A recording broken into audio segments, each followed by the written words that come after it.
My wife left me on the side of a deserted road. Rain hammered down, drenching me to the bone. She rolled down the window before pulling away, her voice cold as glass. "You need a lesson." I didn't argue, didn't beg. I just watched the red glow of her taillights vanish into the storm. Minutes later, headlights appeared.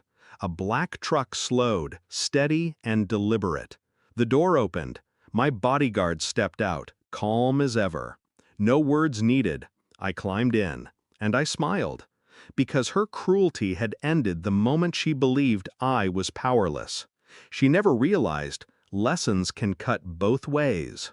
The drive home was silent. The rain softened against the glass, and I stared out at the blur of passing fields. She thought humiliation was power. She thought leaving me stranded would diminish me. But humiliation is temporary. Betrayal, however, leaves fingerprints. Her cruelty wasn't new. It had been building for months. The dismissive smirk when I spoke, the late nights she couldn't explain, the perfume lingering on clothes she hadn't worn near me. At first, I ignored it. Then I rationalized it. But silence is its own form of preparation. Every act of disrespect had already hardened into evidence in my mind. Every lie had sharpened me. Tonight wasn't the beginning of her betrayal. It was simply the moment she handed me permission to end it. I began quietly, methodically. Phone records first. Burner numbers logged at odd hours. Patterns emerging. Then credit card statements. Charges at hotels, bars, restaurants she never mentioned.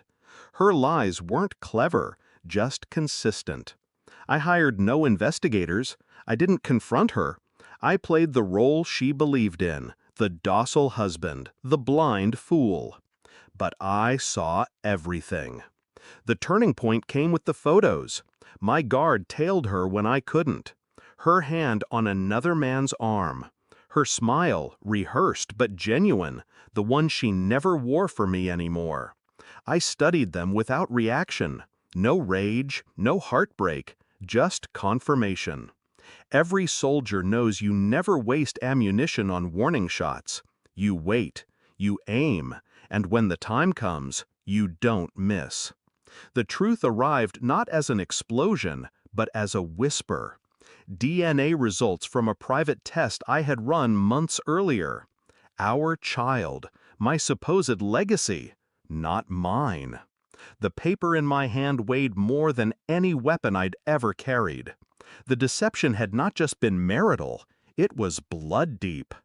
That night I placed the results on the dining table.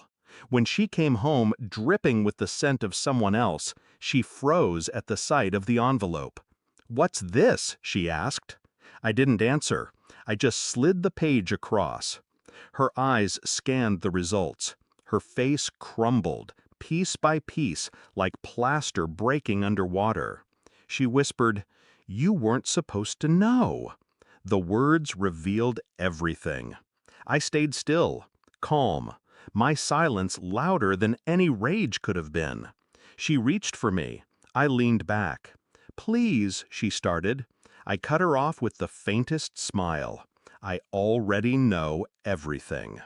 I handed her the photographs, the receipts, the phone logs, one after another, stacked like charges in a courtroom.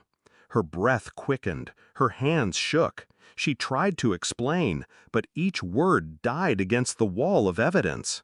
Finally, I stood, looked her in the eye. "You taught me a lesson," I said softly. "Now I've given you one. You'll live it every day." I didn't scream. I didn't strike her. I simply walked away, leaving her surrounded by the ruins of her own making. The house is empty now. She calls, she texts, begs for a chance to explain, to rewrite history. But I don't answer. Control isn't about force. It's about silence. And silence is the one thing she cannot survive. I feel no pity, no longing, only clarity. She thought abandonment was power, but she was wrong.